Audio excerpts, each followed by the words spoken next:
Ассалаумағалейкум ардақты ағайын.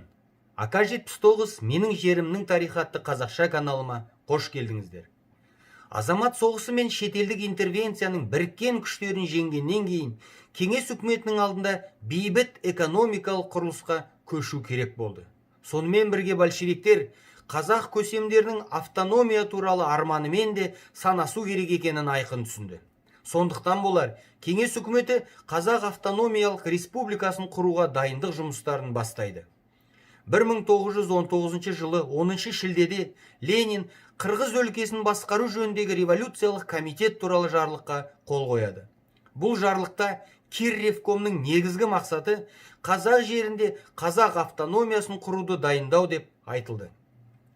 Кирревкомның құрамында Ахмет Байтұрсынов, Мұхамедияр Тунганчин, Әлиби Жангелдин сияқты қазақ басшылары болса да, оның бірінші төрағасы болып Сталиннің досы поляк Станислав Пестковский тағайындалды.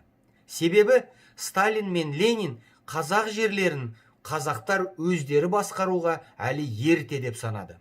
Алайда 1920 жылдың тамыз айының басында Пестковский күтпеген жерден Кирревком төрағасы қызметінен кетіп, Батыс Майданның саяси бөлімінің бастығы болып тағайындалып, өзінің отаны Польшаға жіберілді.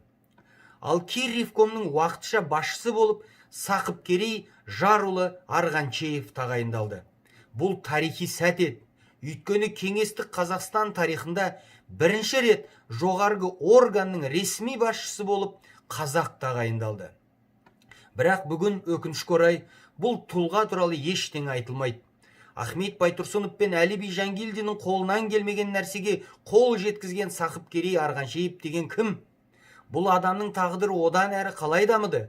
Бүгінгі менің бейнеролигім осы туралы болмақ. Сақыпкерей Арғанчеев 1887 жылы кіші жүздің Жетіру тайпасынан шыққан қарапайым көшпенді отбасында дүниеге келген. Бала кезінен білімге ұмтылған ізденімпаз Сақыпкерей Орал кәсіптік техникалық училищесіне оқуға түсіп, 1904 жылы оны бітірді. Қарапайым қазақ отбасының кез келген тумасы осының өзіне тәубешілік етер еді. Ал Сақыпкерей болса бұнымен тоқтамады. Орал училищесін бітірген бойда ол тағы бір сенсация жасап, Воронеждегі фельдшерлер мектебіне оқуға түседі. Осы мектепте оқып жүргенде Сақыпкерей эсерлер партиясының қатарына қосылып, 1905-1907 жылдардағы революцияға белсене қатысты. Арғанчеевтің шынымен Воронеж көсемдерінің бірі болғандығын революция басылғаннан кейін 1907 жылы тұтқындалып, 5 жылға Иркутск облысына жер аударылғандығы дәлелдейді. Кейінірек жер аудару мерзімі өмірлік болып өзгертілді. Сақыпкерей Арғанчеев қазақ даласына тек 1917 жылы ақпан төңкерісінен кейін оралды және бірден саяси жұмыстарға белсене араласып, өзінің туған жері Орал облысы Қараоба болысында кеңестер ұйымдастыру үгітшісіне айналды. Большевиктердің билігін орнатқаннан кейін Арғанчеев 1918-1919 жылдары Орал облысында ұлт істері жөнінде комиссар қызметін атқарып, дәл осы уақытта Халел және Жақанша Досмұхамедовтермен достасады. 1919 жылы Сақыпкерей Арғанчеев Шығыс Майданның 4-ші армиясының саяси бөлімінің қызметкері ретінде Оралды Ақ гвардия әскерлерінен азат етуге де қатысады.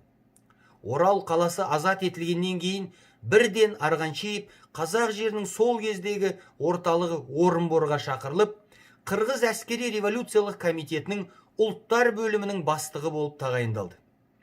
Бұл қызметте Сақыпкерей Қазақстанда тұратын барлық ұлттардың арасындағы достық қатынастардың орнатылуын қадағалады.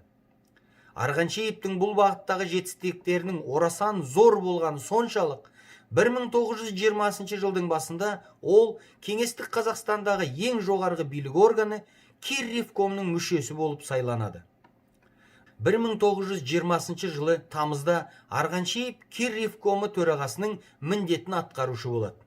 Сол кезде Кирревкомда Байтұрсынов, Мендешев, Жангелдин сияқты көрнекті қазақ көсемдері болса да, Мәскеу Арғанчеевті таңдайды. Мұның себебі Ленин мен Сталин аса танымал емес және онша беделі жоқ Арғанчеев олардың айтқанынан шықпайтын қол шоқпарға айналады деп үміттенген. Бірақ олар қателесті. Сақыпкерей Арғаншеев кеңестік Қазақстандығы жоғарғы лауазымды иемдене салысымен барлық күш жігерін қазақ большевиктері мен алаш көсемдерін біріктіріп, Мәскеу саясатына қарсы тұруға бағыттанады.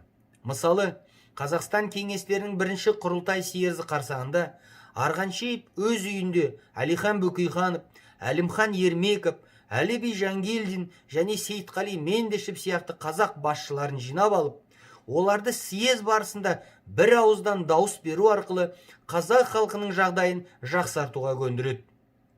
Осының арқасында сол съезде Мәскеудің қарсылығына қарамастан 1920 жылы құрылған Қырғыз автономиялық республиканың құрамына Орынбор, Маңғыстау және Бөкей ордасы кіргізілді.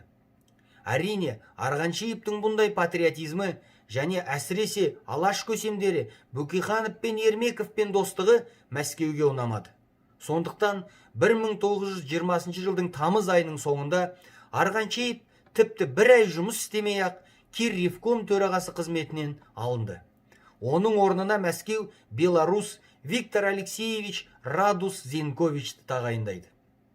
Алайда Арғаншеевті биліктің басқару органдарынан мүлдем шығарып тастау мүмкін болмады.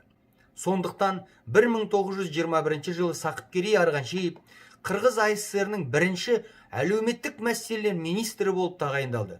Сонымен бірге Арғаншеев Қырғыз автономиялық республикасының төтенше комиссиясы басқармасының мүшелігіне тағайындалып, контрреволюция, алып сатарлық және парақорлыққа қарсы күресті басқарды.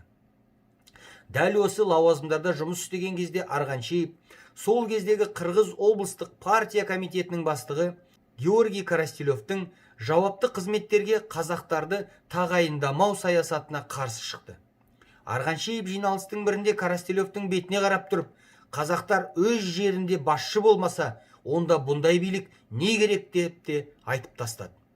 Нәтижесінде 1922 жылы Алашордамен тығыз байланысы бар деп айыпталған Сақыпкерей жауапты қызметтерден қуылып, Орал облысының мұнай кәсіпорындарына партиялық жұмысқа жіберіледі. Бұдан кейін енді ол Советтік Қазақстан басшыларының қатарына қайта оралмады. 1924 жылы Орал облыстық ауыл шаруашылық одағының төрағасы болып тағайындалған Арғаншеев енді Голощекиннің саясатына үзілді-кесілді қарсы болды. Бұл үшін ол 1927 жылы тағы да жазаланып, енді тіпті партиялық қызметтерге тартылу құқығынан айырылды. Енді оны тек қарапайым шаруашылық немесе педагогикалық қызметтерде ғана пайдалану саясаты жүргізілді. 1927 жылдан бастап Арғаншеев Жүн акционерлік қоғамының Қазақ аймақтық кеңсесі басшысының орынбасары болып тағайындалды. 1932 жылы Арғаншеев Әулие-Ата зооветеринарлық институтының ректоры болды. 1933-1935 жылдары Сақыпкерей Шымкенттегі түйе шаруашылығы ғылыми зерттеу институтының директоры.